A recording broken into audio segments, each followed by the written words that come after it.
Yakuza series has been one of my favorites over the past few years. Throughout all the games that brought us incredibly deep stories, fun combat, and hilarious sub-stories, it's probably one of the strongest series out there. And while I have plenty of opinions on the transition from beat-em-ups to the newest RPGs, it's good to see RGG go back to their roots. And that's where we get into today's game, Like a Dragon Pirate Yakuza in Hawaii. Taking the same location from Infinite Wealth and bringing back Majima for some classic hack and slash plus some naval combat. And I don't think I've seen any other Yakuza games get this much attention with the marketing.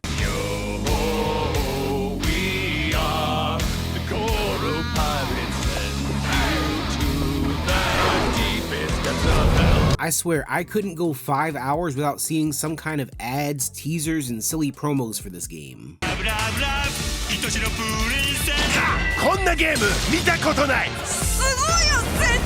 It dropped in the same exact month as Monster Hunter Wilds, and I think I've seen just as much promo for both of these games. And that's saying a lot going up against the behemoth that the Monster Hunter games are. There's a lot of great reasons why you should be playing Pirate Yakuza even if you haven't played the 20 or so games and spin-offs that came before it. Today let's talk about what makes this a perfect game for both longtime fans and even those who might be getting into the series for the first time. Although it's technically a spin-off of Infinite Wealth, you don't need to know a ton about the series before jumping straight into this. We play as Goro Majima, the fan favorite stalker, construction manager, and crazy badass who gets himself into a lot of shit. But you can forget about most of that since he loses his memory after being washed up on a strange island. He doesn't even know his own name in the beginning, so there's not a lot of pressure to know much about him before this point. We quickly meet the newest characters and companions, Noah and Goro, as they walk us through this new world of pirates in Hawaii. Just like any of the other games, there's plenty of cutscenes, dialogue, and side missions to explore. And it gives you a better idea of what the world is like and the connections between every character. And obviously I'm not going to sit here and explain every single detail, but if you're someone who loves a good story, you're going to be entertained. There's a perfect mix of nonsense and heartfelt moments as we learn more about Noah's family, figure out what led to Majima being stranded, and uncover the dark secrets behind these gangs of pirates. The best way to compare the combat here is to look back into Yakuza 0. That's the last time we got to play as Majima for real, and a few of the moves here take inspiration from that game.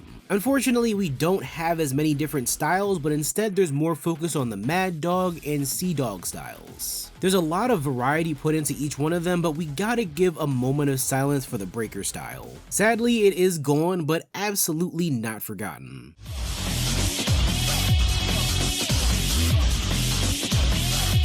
Anyway, there's different kinds of battles we can get into, and each one leaves us with some options. Regular street battles are the ones that are more common, and you see these take place in a lot of the story too. We have both styles to swap between, each having their own gimmicks and combo strings. The Mad Dog style tends to be my favorite when I'm going up against just one opponent or when I really need to focus on guarding and dodging. I feel like there's more control with that style and it's much faster too. But the Sea Dog style comes in clutch when there's a group of enemies to take down. Having both of these cutlass blades, your attacks are a bit slower but have a wider range of motion to sweep across the field.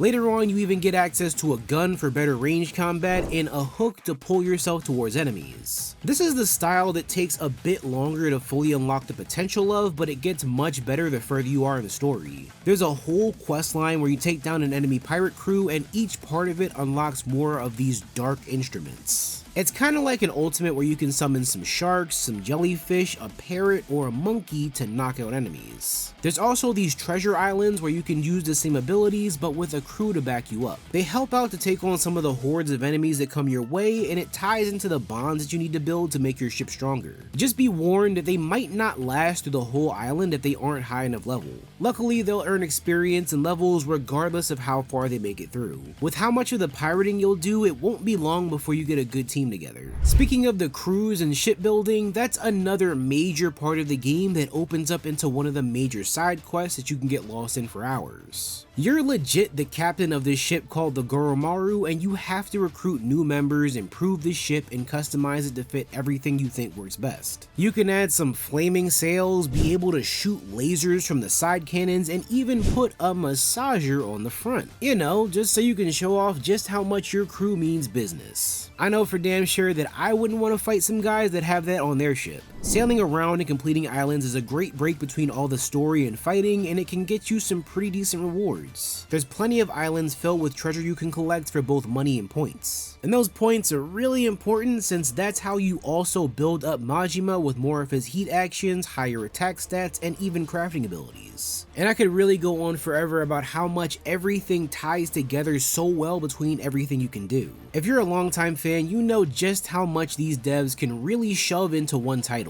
So much stuff that the idea of 100% completion sounds more like a threat than anything. Seriously, there's a ton you can get into here, making your time with it last anywhere from 40 hours to over 100 hours. So it's good to see that things like side stories can tie into you gaining new crew members for the Goromaru. Or they can even lead to you getting new members added to your animal farm where you can take care of them and get more ingredients. Then when you're low on cash, you can search Honolulu to complete some bounties. If you feel like you need to beef yourself up more and you just don't have the points for it, try going shopping for rings that boost your defenses. And all of those materials that you come across while sailing the Hawaiian seas, you can bring those back to the workshop to get even more upgrades for the ship and take it into even tougher battles. Trust me, between this game and Monster Hunter Wilds, it's been a wild ass time going back and forth between games that are so filled to the brim with content. Not even just random content either, but the type of stuff that creates the perfect feedback loops. So without a doubt, I could say this is a game that you could play for a long time and still find more to enhance your experience, especially after you beat it and unlock Premium Adventure and New Game Plus. But if there's one thing that's a little annoying, it's how many of these mini games and sub-stories are taken straight from Infinite Wealth.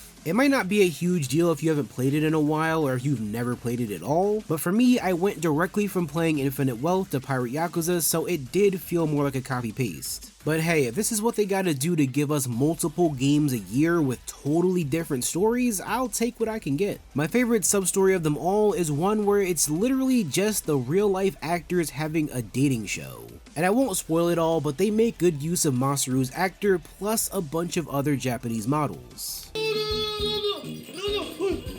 One of which you may already know if you're a fan of her line of Gamer Subs merch or some other things. Anyway, Pirate Yakuza in Hawaii is a no-brainer buy for longtime Yakuza fans. It brings together so much of what makes these games so fun, brings back the classic fighting, and gives us a playable Majima.